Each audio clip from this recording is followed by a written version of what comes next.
let's go guys. Mini loop lang tayo. Ang init kanina, ngayon wala na. Pero okay lang para hindi nakakasilaw. Kaso wala yata tayong gas. Yan, mag-gas muna tayo. Okay, let's go. Yeah.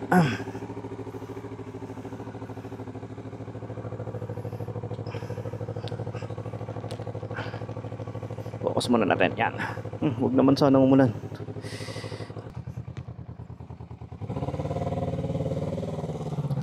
It's good. Malabas ulit.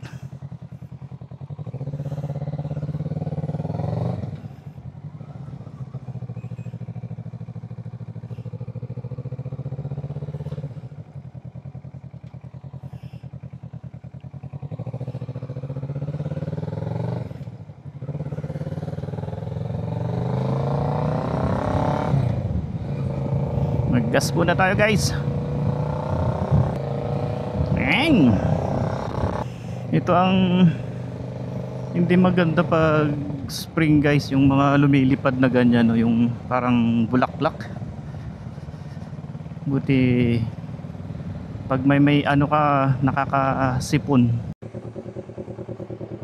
Yeah.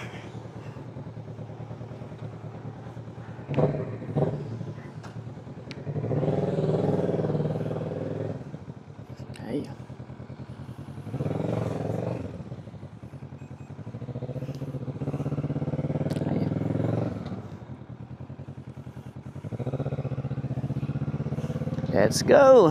Nice. Nagre-route tong mapa natin. Tignan natin, mas maganda yata yung daanan dito. Malamig, mahangin, pero at least ano na, siguro mga 18 degrees to. Paikot ako dito. Bakit kaya? Dito na tayo. Parehas lang naman yan. Yan. Yan yung ganda dyan guys. Oh, ano tong tumigil yun dun. Naaloko ko na tong mapa ko. Grabe tong mga puti-puti na to. 50 lang pala dito guys. Ayan, pinadaan na tayo. Finally. Hindi na siguro magre-reroute dyan. Ito, may bagong development ng ano dito, housing. Yan, pero napakamahal naman. Hindi ko kaya. 50 lang, 30 lang pala dito. Grabe tong hangin. Tapos na tong mga ano dito na-harvest na yung mga tulips. Ito pwedeng mag-parasailing dito guys. Maraming, pero wala na yata ngayon. Mahangin. Grabe yung hangin. Medyo yung kuha natin yan.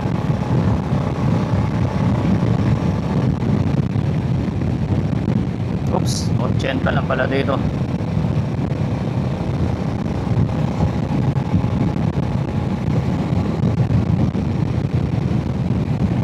Carry naman.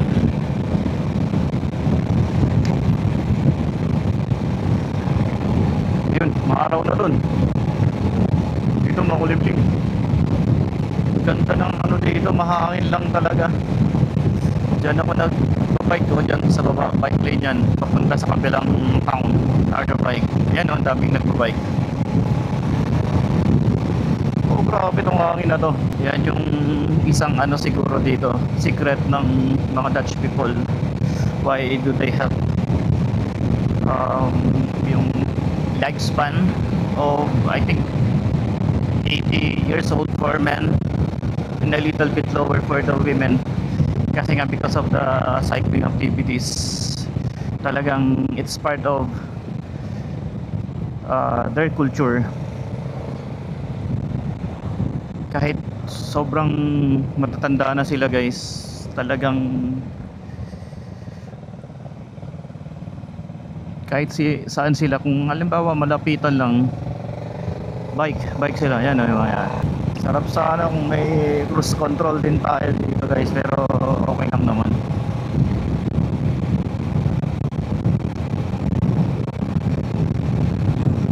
Hindi mo naman kasi talagang i-freehand kahit may cruise control ka sa mga motorcycle. Maganda siya pag yung mga long distance touring, hindi mo kung buong araw ka na nagdadrive, kasi minsan sumasakit talaga yung kamay mo kakapihit. Sige, of course hindi kita unahan kasi 80 lang naman talaga dito eh. Sige, go.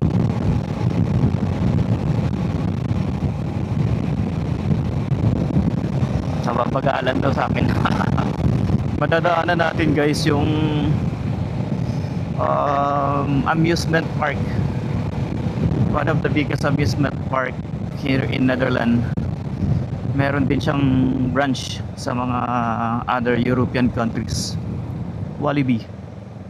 Uy, may nanguhuli yata dito. Dahan-dahan lang. Drone 10. Sa drone 10 tayo, drone 10. Pupuntahan natin guys yung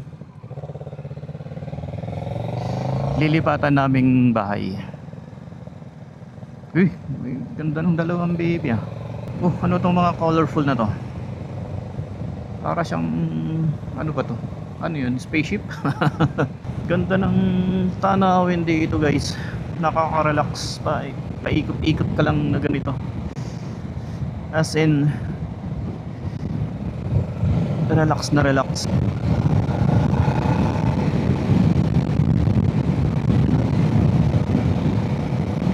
Daming baka dun. Daming lumilipad-lipad. Bakit pinapaligo ako? Diretso lang. Pinapaligo ako dito guys. Ayoko nga. Diretso lang tayo. Ibuhan natin ang lakas ng hangin. Okay yun ah. Ay gawaan ng yate. Tama, dito nga ako dumaan last week. Okay ito ah. Elberg, papuntang Elberg, pero dito tayo sa Ronden tayo. Ronden yan, 340. Saktong na green guys. Uy, sa araw. Nice. Grabe talaga ang luwag ng ano dito guys, mga kabukiran. Tapos yan, maraming mga tupa. Kung hindi, maraming mga baka. 7.8 kilometers itong road na to. Pero 80 naman ang speed niya. Okay lang. Hindi naman masyadong boring. Ganda itong nadaanan natin.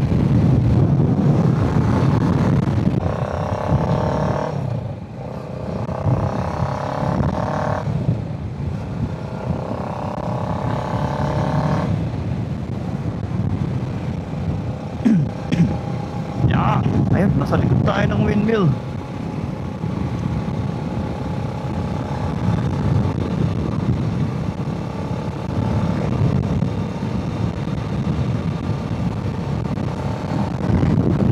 Grabe. Parang itutulak ka ng ano, ng hangin.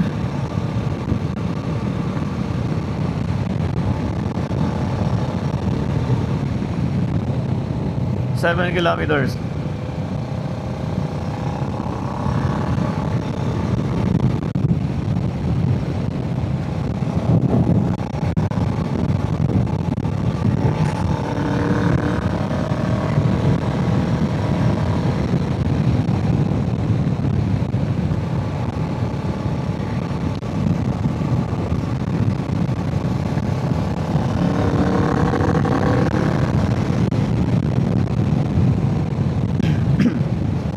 Nakaka 60 kilometers na tayo mga lods.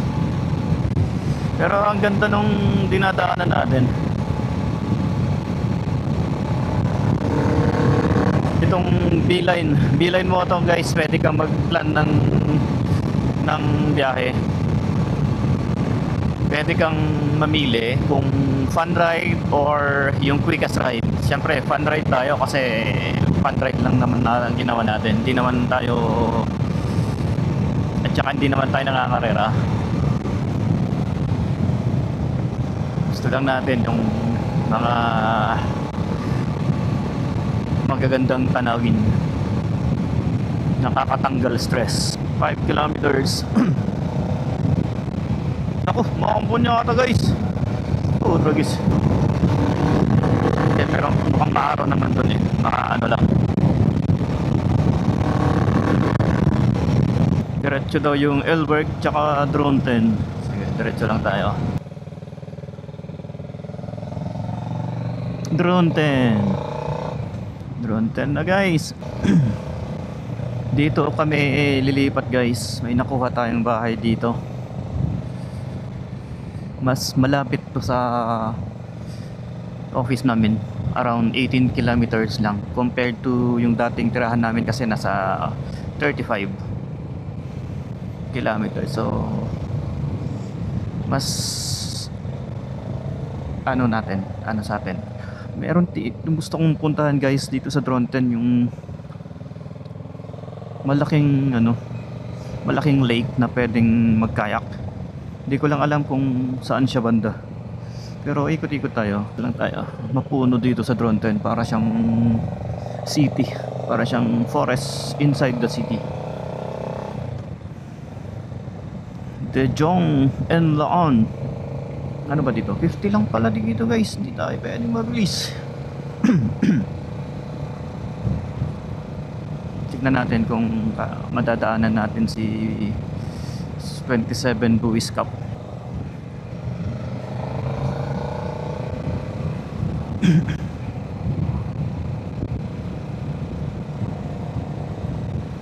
Alam ko malapit na lang din dito eh. Hindi ko lang sure. Tignan natin kung madadaanan natin yung bahay. Oo, mukhang madadaanan natin. Oo nga, madadaanan natin guys. Sige, pasyal tayo sa bahay. Dito na yung papuntang train station. Ay, yun, isang maganda pala dito guys. Malapit kami sa train station. So napaka-accessible. Halimbawa, pupunta ka sa uwi kang Pilipinas sa airport, wala nang arki-arki lang. As in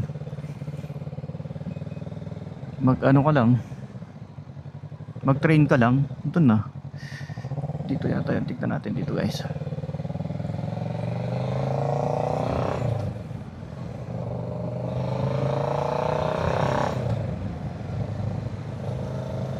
Ilan ba rito? 50 lang dito guys. 50 lang. Sige. Dronten. Yan yung highway. Tapos dito, kabisado ko na to. Dito na yung yan papuntang highway na yan guys. Dito papuntang sa bahay. Pero pinapaliko tayo dyan. Hindi, punta muna tayo sa bahay mamaya na.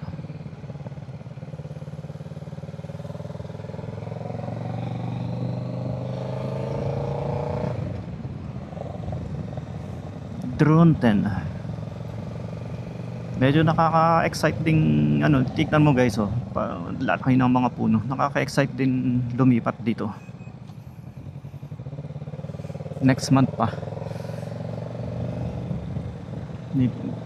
Tingnan mo guys yan, ganyan lilipatan.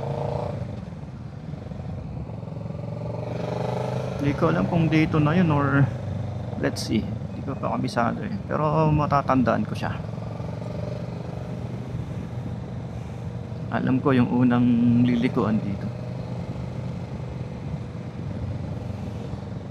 Dito na kaya? Hindi pa.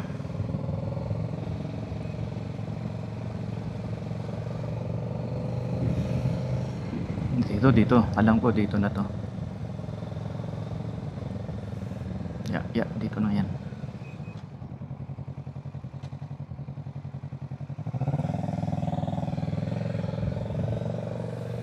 Tapos dito. See? Kabisado ko na tong bahay namin.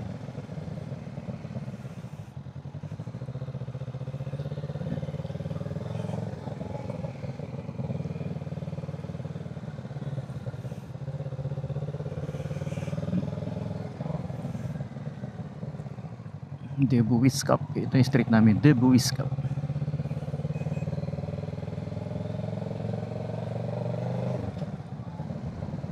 Actually, pwede nang lumabas dyan pag nakamotor eh.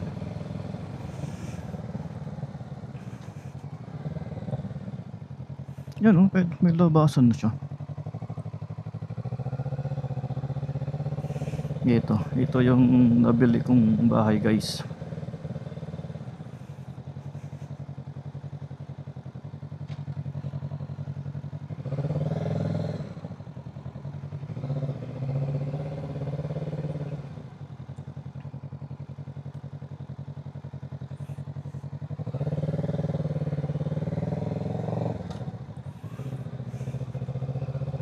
Ikot-ikot muna tayo dito.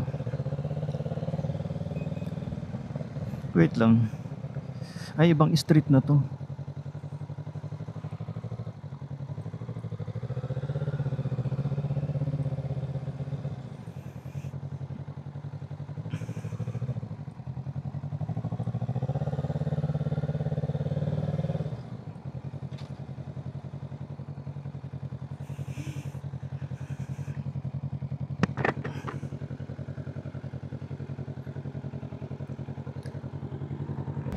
Grabe, ang lalaki talaga nito guys. Oh, yung mga puno dito, parang engkantada. Kala mo yung mga napapanood mo lang na gawa ng AI, pero hindi, totoo sila. Kaya sobrang excited ko talaga guys lumipat dito sa Drunten.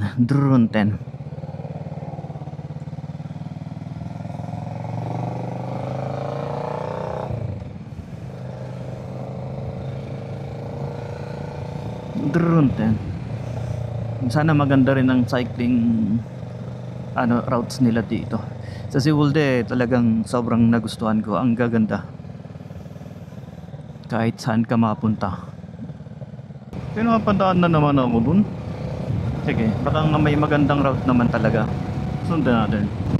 Aprilia, Italian brand. Pero mga suplado.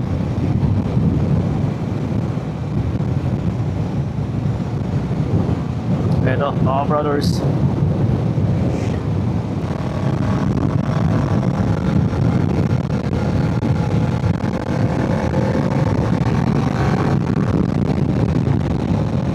Harder bike na to. Itong sarap mag-fishing siguro dyan, no?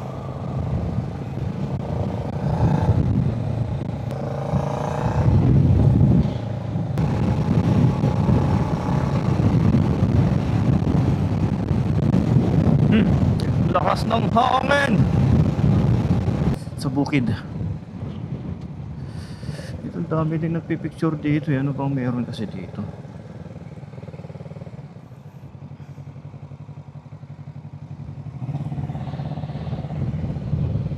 Yan, daming bukid dito.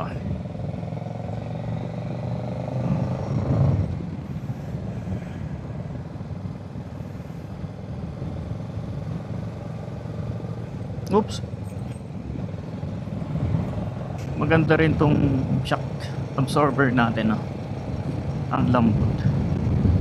Kahit ito, lubak-lubak to itong daanan ko ngayon. Ina-absorb talaga niya. Wala akong maramdamang lubak. Grabe, ganda ng mga halaman dito.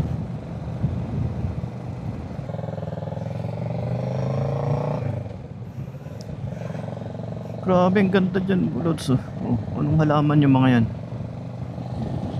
Walang pong bahay to o eskwelahan. Water Canyon. Yan, Siwolde na ulit tayo mga lods. Quick loop lang. A total of 110, mga 115 overall. In a beautiful Sunday afternoon.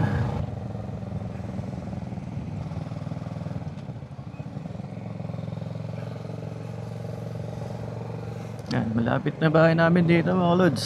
Pero try natin ilok pa doon. Hindi doon pa. Yan.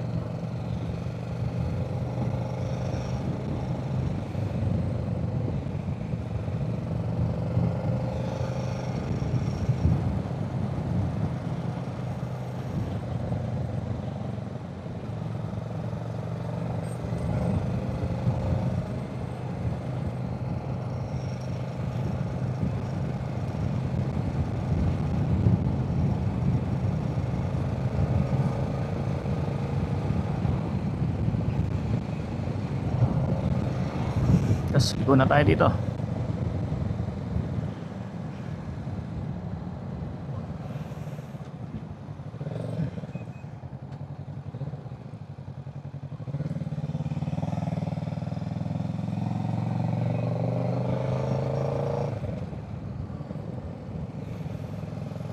Tapos dito ano na yata to eh. Yan, practice na. So dito ulit tayo.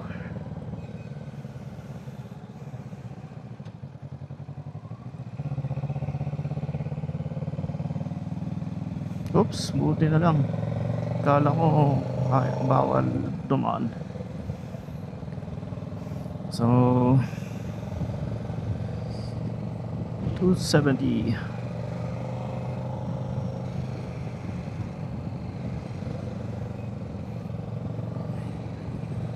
6 o'clock, 14 minutes past 6 o'clock. So 115 kilometers for today's ride.